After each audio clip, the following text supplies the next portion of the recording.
¿Qué tal amigos? Mi nombre es Arturo Silva y en esta oportunidad vamos a hablar sobre los inicios del cristianismo. El cristianismo tiene sus orígenes en el judaísmo, que es la primera religión monoteísta. En esta imagen vemos a Moisés cuando recibe las tablas de la ley, cuando Dios se le aparece en forma de una zarza.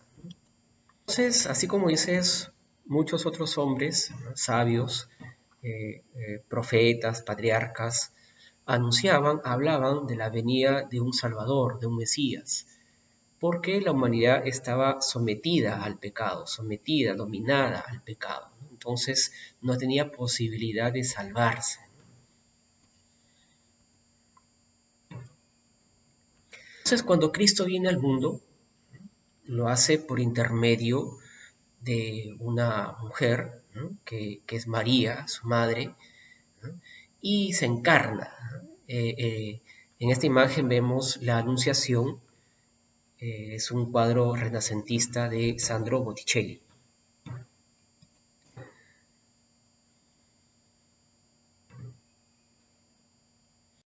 Cristo nace, viene al mundo y como muchos, ¿no? En medio de la pobreza, ¿no?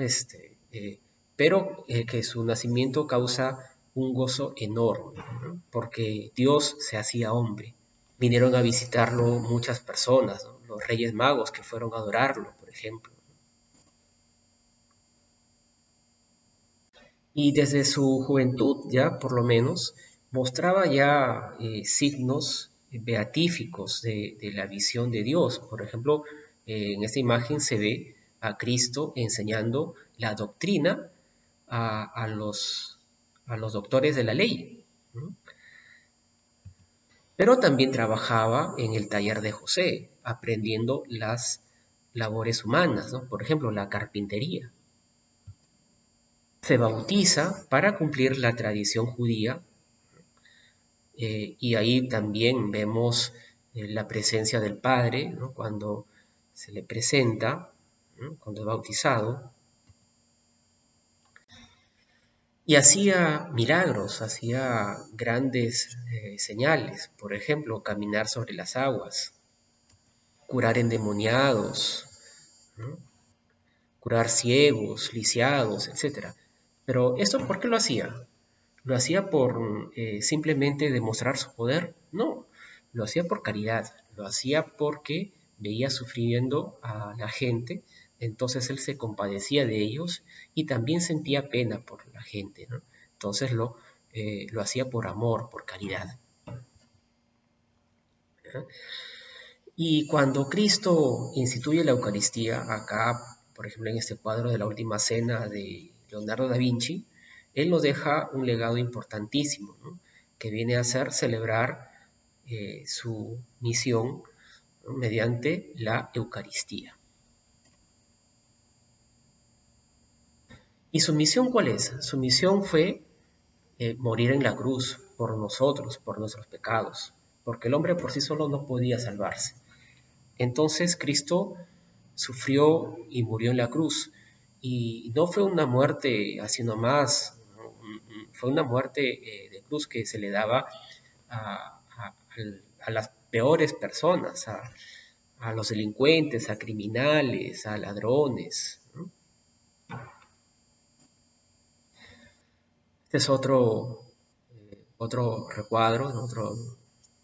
Otro cuadro, este es de Tintoretto, también sobre la crucifixión, pero ¿no?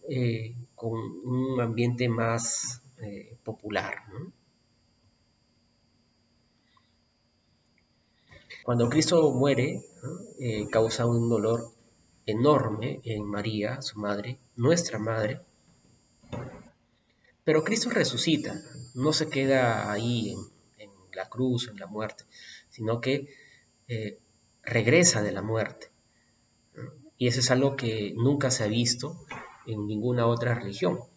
Alguien que regresa de la muerte, no solo en cuerpo, no solo en alma, sino en cuerpo y alma, o sea, resucitó y ascendió al cielo.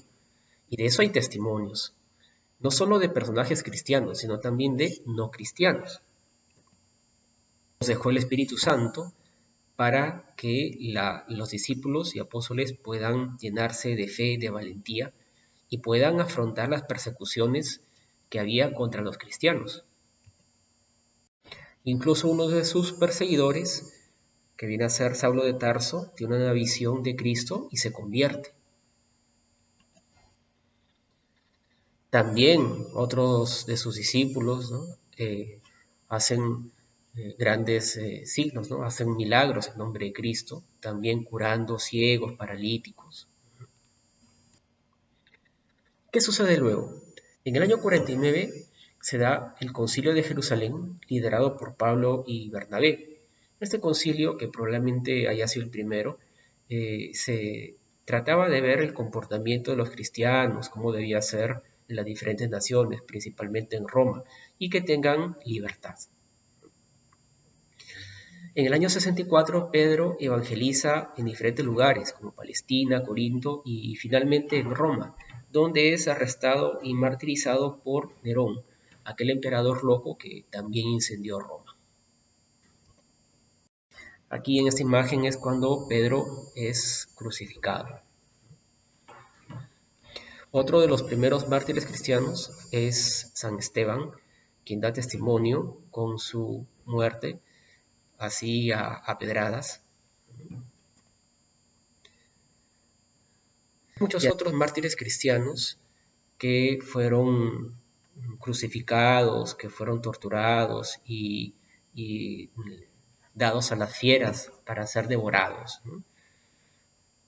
Pero ¿por qué el cristianismo sufrió eso? Porque el cristianismo plantea la libertad de la persona, la dignidad humana, y eso no le gustaba a los emperadores porque ellos se autoproclamaban Dios.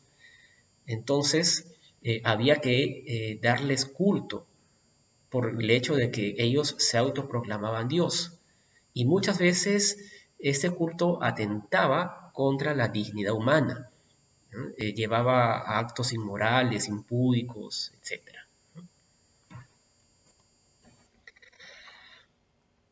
Mujeres también que fueron martirizadas, en este caso como Santa Lucía, por ejemplo, que fue una joven mártir que era obligada por el emperador a casarse porque era muy joven, muy hermosa, pero ella era cristiana.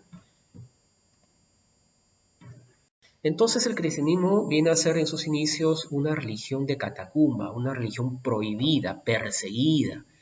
En esa imagen vemos las catacumbas de San Pedro y San Marcelino en Roma. Entonces la iglesia primitiva, en sus orígenes, sus inicios, estableció el modo de vida en Roma, el cómo se combatiría las primeras herejías. El cristianismo era perseguido porque era visto como una superstición también, que atentaba contra las tradiciones judía y romana. O sea, era una superstición porque el judaísmo y los romanos consideraban algo de locos que alguien pueda resucitar, que alguien retorne de la muerte, que era imposible. Entonces los judíos esperaban en Cristo, esperaban en Dios alguien que los libere del yugo romano, de pagar el tributo, el impuesto, y pues eso no se dio. Por eso, ¿no? También los judíos no reconocen a Cristo como Dios. El cristianismo se expandía rápidamente en diferentes países de Europa, ¿no? Por ejemplo, en Italia, en el Imperio Bizantino, el norte de África, ¿no? En España. Pero ¿cómo finalizaron las persecuciones contra los cristianos?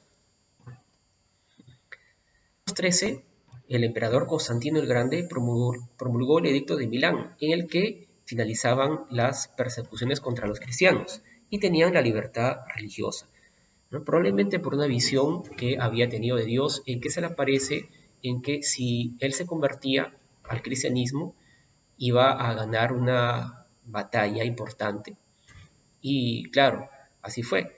Luego, por eso también da el decreto, el Edicto de Milán, acabando con las persecuciones contra los cristianos. ¿Pero ahí terminaron los problemas? No. ¿Qué herejías aparecieron y qué consistía cada una?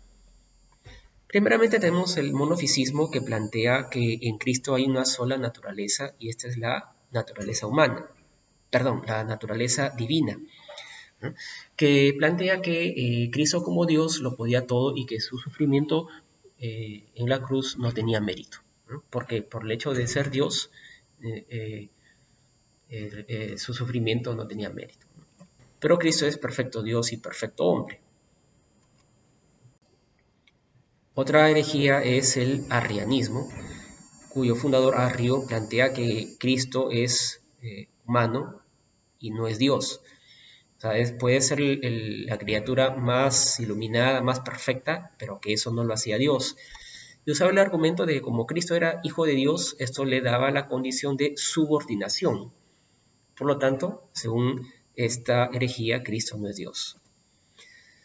Otra herejía es el nestorianismo, que plantea que María es madre de la humanidad de Cristo, pero no de su divinidad, ¿no? Sabemos que María es concebida sin pecado original y que es madre de Dios.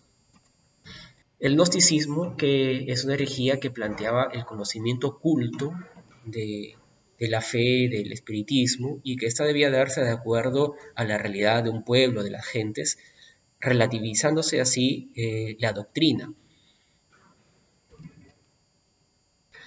El donatismo, que era una herejía de Donato, que planteaba de que en los obispos y sacerdotes debía haber una perfección intachable.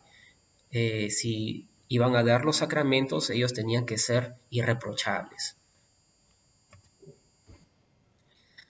Y el montanismo, ¿no? Que era una herejía que planteaba la reinvención del cristianismo, de la doctrina, porque no se conocía esto en cuanto a la divinidad, en cuanto al espíritu. Muchas gracias. Si te gustó este video, regálame un like. Si no, puedes enviar tus preguntas y comentarios que ayuden a mejorar este trabajo.